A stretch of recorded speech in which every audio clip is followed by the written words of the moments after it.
Shalom saudaraku yang terkasih dalam Tuhan Yesus Kristus.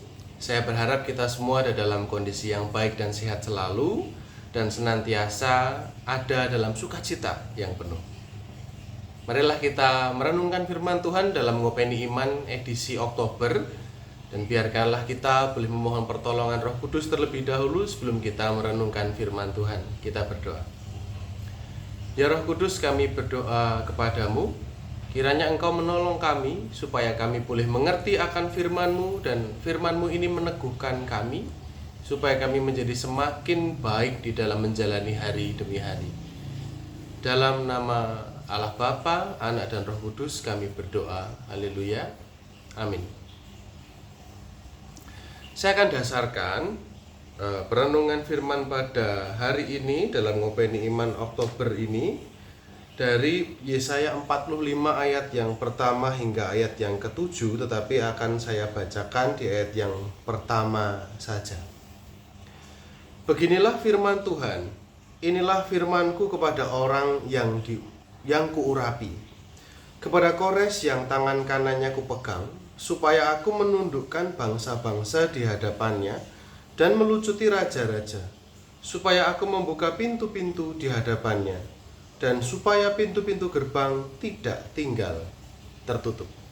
Ya, itulah Yesaya 45 ayat yang pertama, di mana renungan kita pada saat ini diberikan judul Ditolong Raja Asing. Wah, ini menarik ini ya, ditolong raja asing, karena ketika berbicara raja, pemimpin ya, kita semua mungkin orang Indonesia akhir-akhir ini sedang hangat-hangatnya membicarakan tentang siapa bakal calon presiden, siapa bakal calon wakil presiden, dan ini cukup menyita perhatian masyarakat. Nah, tapi pada saat ini kita akan melihat apakah seorang raja yang asing ini juga punya peranan yang besar dalam kehidupan umat Israel pada waktu itu. Saudaraku sekalian, kalau boleh saya bertanya, ketika Anda mendengar kata Mesias, apa yang terlintas dalam pikiran Anda? Mesias, apa yang terlintas? Juru selamat? Penolong? Yang pasti Tuhan Yesus, begitu kan? Sang Mesias, begitu. Tetapi Bapak Ibu Saudara sekalian, melalui apa yang kita baca, Mesias di sini adalah Kores, yaitu sosok yang jelas bukan orang Israel, bukan orang Yahudi, yang jelas bukan raja Israel, jelas sekali. Bahkan dia orang asing, bahkan dia orang luar. Karena sesungguhnya kalau kita bertanya, loh, Mesias itu artinya apa sih? Mesias itu artinya yang diurapi. Iya, yang diurapi. Begitu pula nabi, raja, juga imam, yang diurapi. Bukan hanya tentang Tuhan Yesus saja, kita mengenalnya sebagai orang Kristen, betul, tetapi pada saat ini yang diurapi oleh Allah sendiri adalah Kores, orang asing, raja asing yang sangat tidak mungkin masuk akal dalam pemikiran orang Israel. Nah, di sini saya ingin mengusulkan dua hal yang bisa kita renungkan dengan sederhana. Yang pertama adalah kita harus selalu senantiasa terbuka terhadap cara Tuhan. Ya, kenapa? Karena memang seringkali cara Tuhan itu di luar dugaan kita, bahkan di luar ekspektasi kita.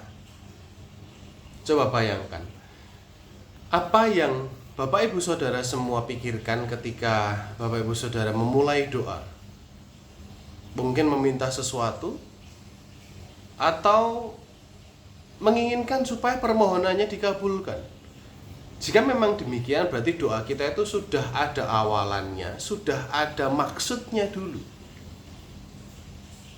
Dan terkadang ketika kita berdoa terus Tuhan tidak mengabulkan doa kita, lalu kita dengan bahasa itu tadi, wah, Tuhan tidak mendengarkan doaku, Tuhan tidak mengabulkan permintaanku, Tuhan tidak memberikan apa yang aku inginkan. Padahal jangan-jangan Tuhan sudah mengabulkan, tapi dengan caranya Tuhan, tapi kita tidak merasa itu sebagai jawaban doa.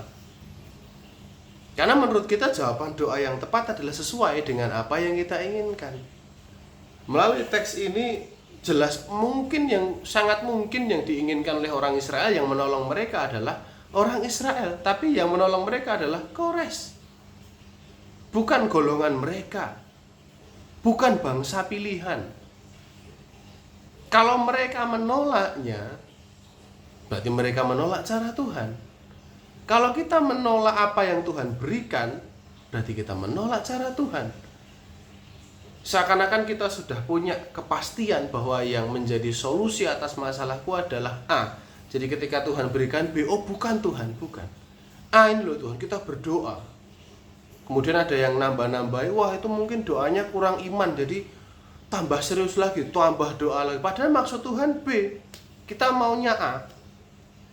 Ketika A tidak terwujud, kita menganggap Tuhan tidak memberikan apa yang kita mau.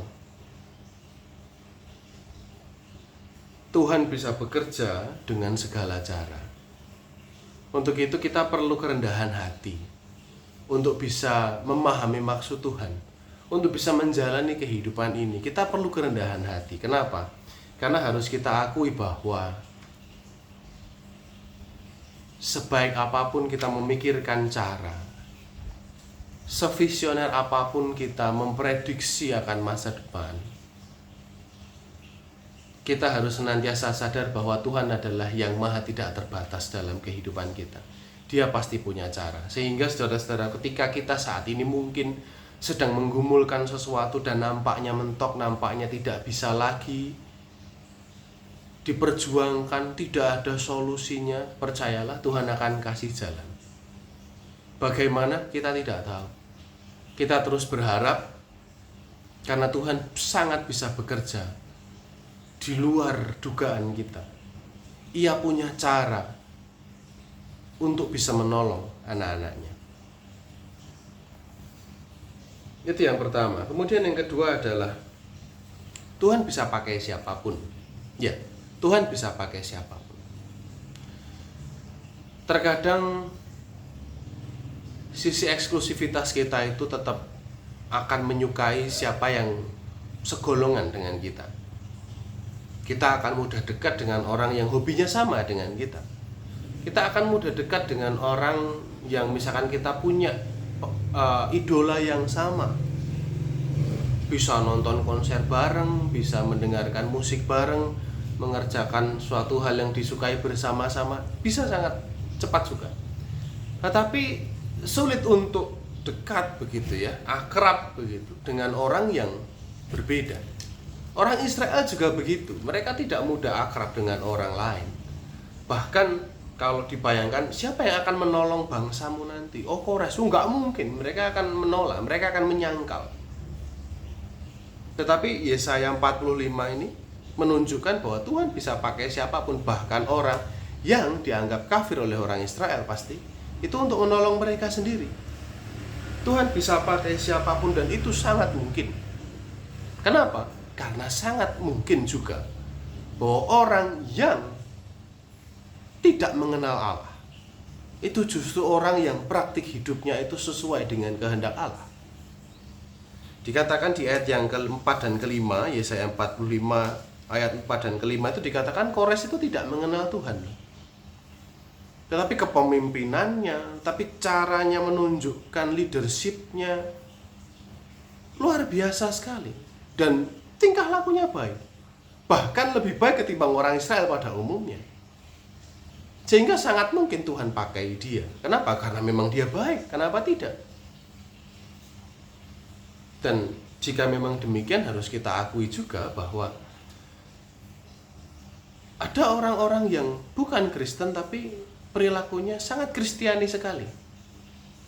Ya, sekali lagi Anda tidak salah dengar. Banyak orang yang tidak Kristen, tidak mengenal Yesus, tapi perilakunya sangat Kristen sekali. Saya yakin kita pasti kenal, kita pasti punya orang-orang atau teman-teman, rekan-rekan kerja yang seperti itu. Orangnya baik sekali. Dan tidak jarang kita pun ditolong olehnya. Tuhan bisa menolong kita lewat orang yang bahkan tidak mengenalnya. Itulah kenapa seorang pejuang kemanusiaan India, Mahatma Gandhi, dulu pernah berkata bahwa aku suka Kristus begitu ya, aku suka Yesus.